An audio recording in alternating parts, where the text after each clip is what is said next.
নমস্কাৰ সাগৰসকলে ভালে আছে বৰ্তমান সময়ত দেখা যায় বিবাহৰ পিছত বহু ৱাইফে তেওঁৰ হাজবেণ্ডৰ লগত থাকিব বিচাৰে কিন্তু তেওঁৰ হাজবেণ্ডৰ পৰিয়ালৰ লগত থাকিব নিবিচাৰে পৰিয়ালৰ লগত এডজাষ্ট নকৰে আৰু হাজবেণ্ডৰ পিতৃ মাতৃৰ লগত থাকিব নিবিচাৰে পিতৃ মাতৃক ৰেছপেক্ট নকৰে আৰু হাজবেণ্ডক ফ'ৰ্চ কৰে যে আমি বেলেগে থাকোঁ ভাড়া ঘৰত থাকোঁ বেলেগে খাওঁ এইটো কাৰণ লৈয়ে তেওঁৰ হাজবেণ্ডক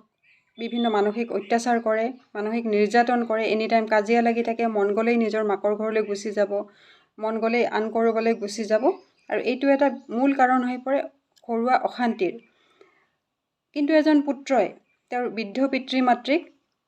সেইদৰে এৰি যাব নোৱাৰে তেওঁৰ দায়িত্ব থাকে দায়বদ্ধতা থাকে এজন বৃদ্ধ পিতৃ মাতৃয়ে তেওঁলোকৰ পুত্ৰৰ মুখলৈ চায়ে পুত্ৰক আশা কৰি পেলাইয়ে জীৱনৰ বাকী চোৱা অংশ জীয়াই থাকে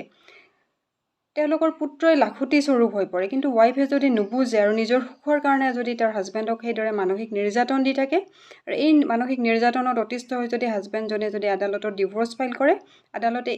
এইটো মানসিক ক্ৰূৰতাৰ ওপৰত গণ্য কৰিয়েই ডিভোৰ্চ মঞ্জুৰ কৰিব দিল্লী হাইকোৰ্টৰ ৰিচেণ্ট জাজমেণ্ট আছে বিয়াৰ পিছত এজনী ৱাইফৰ তেওঁৰ হাজবেণ্ডৰ প্ৰতি যিদৰে দায়িত্ব দায়বদ্ধতা থাকে তেওঁৰ পেৰেণ্টছৰ প্ৰতি তেওঁৰ পৰিয়ালৰ প্ৰতিও সেইদৰে দায়িত্ব দায়বদ্ধতা থাকে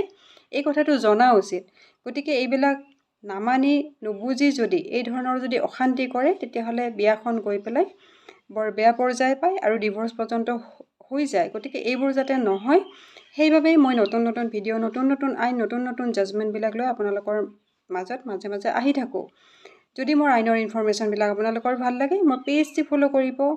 ভিডিঅ'টি লাইক কৰিব কমেণ্ট কৰিব মষ্ট ইম্পৰ্টেণ্ট শ্বেয়াৰ এইকাৰণে কৰিব নতুন নতুন আইন নতুন নতুন জাজমেণ্ট আহি থাকে গতিকে এইবোৰ প্ৰত্যেকেই জনাটো অত্যন্ত প্ৰয়োজনীয় আকৌ আহিম নতুন ভিডিঅ'লৈ আপোনালোকৰ মাজত আজিলৈ ধন্যবাদ সকলোৱে সুৰক্ষিত থাকক সাৱধানে থাকক সুন্দৰকৈ থাকক